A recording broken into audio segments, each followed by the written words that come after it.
Hello, Mrs. Paradis, and welcome to my final oral exam, which topic is humor. Apart from the smiles, the hee-hee-hees, and the ha-ha-has, what is really humor? As it is well explained in our course notes, humor is the tendency of certain experiences to provoke laughter and provide amusement. From a simple conversation with our friends to a funny post on social medias, humor is present everywhere in our everyday life. Not only does it make moments more enjoyable, it also has many benefits on both our mental and physical health. In fact, humor is proven to relieve stress, diminish fears, and bring happiness. Even more with the current pandemic situation, the importance of humor is undeniable because it helps people to stay alive.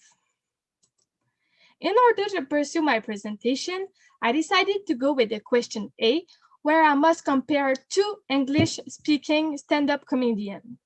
To do so, I have chosen Kevin Hart and Adam Sandler, two men that played in a lot of comic movies that I loved growing up and that I still do nowadays. Firstly, Kevin Darnell Hart is a 41-year-old American stand-up comedian, actor, and also producer. After winning many amateur comedies competition, his career really started in 2001 when he obtained his first important part in a show called Undeclared. Secondly, Adam Richard Sandler is a 54-year-old American comedian, actor, musician, and filmmaker. It is in 1987, after his role of Smithy in The Cosby Show, that his prestigious career began.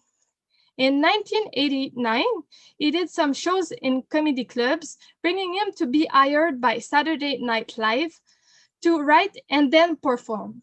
It was only following his appearances on this show that he was able to gain popularity and was brought to plays in Hollywood movies. In 1999, he created Happy Madison Production, his own film production company that produced many movies that had a lot of success at the box office. It is now time for the performances. So for Kevin Hart, I've chosen a gag from his 2009 show named I'm a Grown Little Man. I will let you listen to it right now. I didn't know that you can get mad at kids to the point where you want to fight. Like you can want to fight a kid, man. Kids are assholes. Like my daughter is an asshole. She is. Like we argue. Me and my daughter honestly argue. She can't even talk. Like, she know a couple words, right? She can put a couple sentences together. But it's like every time I tell her something, she always got something to say back. It don't matter what I say, she always got to give me something back. And it make me mad. We got into an argument over juice the other day. She came into the room. She was like, Daddy, juice. I said, no, you had enough juice. Go get some water. And she looked at me. She was like, juice.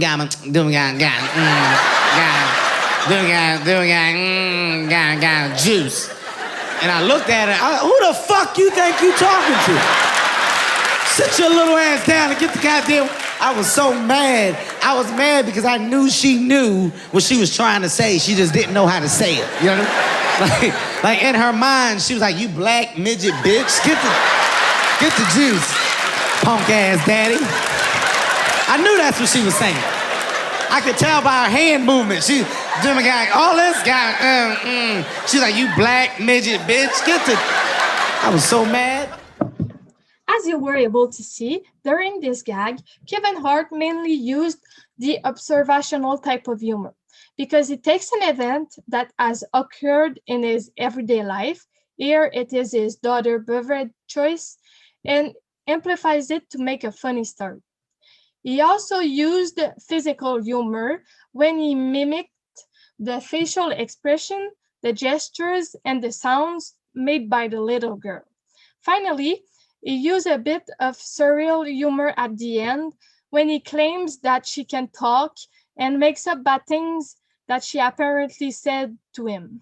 This is indeed surreal because he exploits an illogical phenomenon and make it pure silly, as we all know that toddlers can clearly not talk.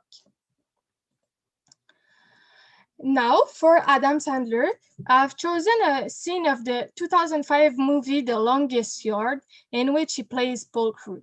I will show you the scene right now. Well, I'll be damned. That isn't Paul Crewe. So what did I do wrong? Was I driving poorly? Nope, this car was reported stolen. No. It's actually my girlfriend's car. Shit happens. Shit does happen. I mean, look what happened to your ears. I gotta ask you something. Does he get XM radio with those? Actually, they get a couple of channels. It's Paul Crewe. Another question, though. Santa Claus. What's he like? Boy, I hate to arrest a public figure like yourself, but hell, I don't think you got too many endorsement deals to worry about now, do you? Now listen here, Mr. Frodo. Don't get short with me.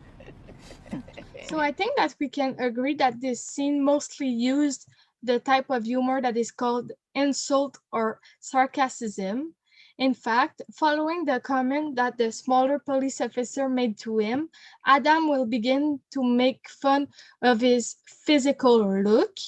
At one point, the other police officer will join him and they will both crack kind of aggressive jokes at the expense of the targeted man. We can also find improvisational humor, as the jokes, even if they are part of a scripted scenario, seem to be made on the spot as the conversation goes on.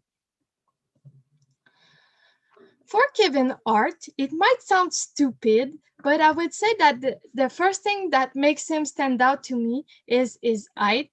In fact, in contrary of the majority of people that are unconfident in themselves because of their size and feel offended when they're judged about it, Art will use his shortness as an asset to his sense of humor, and he will not be afraid to make fun of it.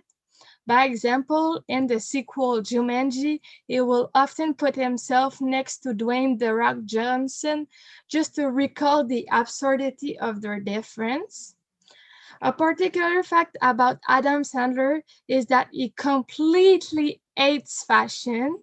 In reality, even though his net worth is close to $420 million US, you will never find him dressed up in fancy nor expensive clothing. As you can see in the picture below, he will prefer the baggiest pieces that you can find. He really does not care of what others think of him, and he will choose comfort over everything. It is to the point that he wore sweatsuit at prestigious galas several times and even slippers to some of his movie premiere.